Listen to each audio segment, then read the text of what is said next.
right. Welcome to the spiritual world, bro. Wow. Look at this. So this is Bud Ryan I was telling you about, one of my great mentors on this Good to see you. journey. Yeah, Brian. Pleasure. Now, John, to me, is like a modern-day warrior. He's on the frickin' battlefield, you know what I'm saying? And his weapon is music and lyrics.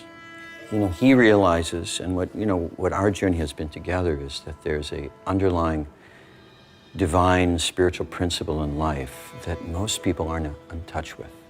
We want to have permanent happiness, but we're trying to do it in this temporary vehicle.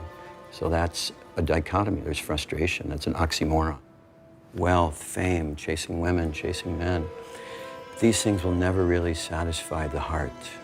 And when it's not satisfied, then we think this drug, this intoxication, this person, we're looking for stuff outside of ourselves. We're right here, probably in the highest concentration in the pursuit of material things This in the world. is the king New of York Maya. City. This city Right. is the king of Maya. So, What is Maya? Maya means illusion, that which is not. Unless one clears the mirror of the mind, the material world will always frustrate you. This place is 2 blocks away from where I used to live, Avenue A in Houston. And I'm running around, going after more, going after more, going after more. It's not about bank accounts. It's not about how good we look, the material body. Because without this falls apart. You gotta have this and you gotta have this. If we don't ever confront ourselves and turn our consciousness and energy inward to really search and cleanse, that's what this process is about.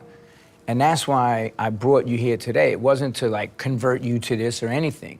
Your path may be different than this, but it's all the same knowledge that's being put out there. And to the degree you surrender to it, to that degree, you beat down your demons. So how do I do it every single day? Because I'd be out there choking people on the streets if I didn't chant. Trust me. I have direct experience of that. Trust me. So when you mix the training, the philosophy, the meditation, the yoga, it's all meant to improve our consciousness. And that's what A.C. Bhaktivedanta Swami Prabhupada came from India, and he came to this neighborhood, to that tree, and just sat out there and started chanting. Came to the with $7 Lower in East Side. $7 in a case of books, nothing else. This is great.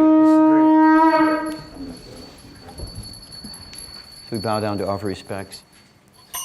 Namo Vishnu Padaya Krishna Prestaya Bhutale Srimate Bhakti Vedanta Swami Iti Namine Namo Vishnu Padaya Krishna Prestaya Krishna Krishna Hare Rama Rama Hare Hare Prabhupada Jaya Prabhupada Prabhupada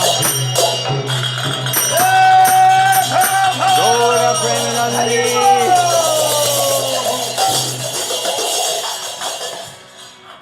Krishna. Hare Krishna. Ma Om Vishnu Padaya Krishna Prestaya Bhutale Srimati Bhaktivedanta Swami.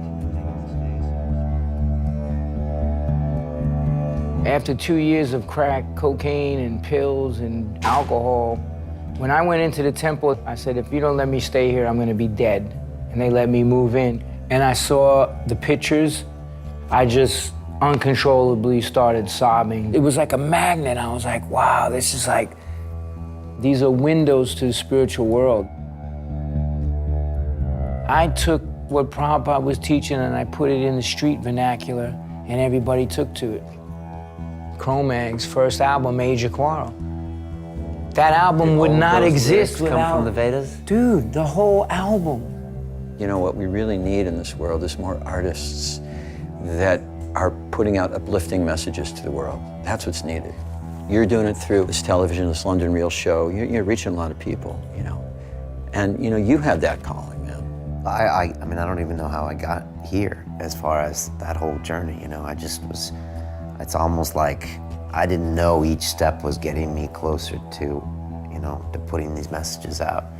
And now that I think about it, even this black hole I fell into 2 blocks away from here, I think it is part of the journey, I had to go that low to realize that that wasn't important to me. I'd almost die here.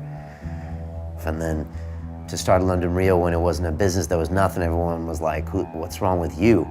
All my banker buddies laughing at me in London and like, what the fuck are you doing, And then it's just like, slowly trying to get these messages out to people, which ultimately is what is this all about. All this comes back to the fundamental question, what is the meaning of human life? What is the meaning of human life? Just ask somebody that. What's life? What is life about? And see what they say. What is the human life about? What is the purpose of life? See what, if they don't have an answer, which most people don't, or it's a really dumb one, then that tells you something right there about where we're heading as a society. That's why everybody's so unhappy. Nobody sit down and talk philosophy. Talk about something with some substance to it. Not just all this idle chatter that's out there and all this stuff that's meant to dumb people down.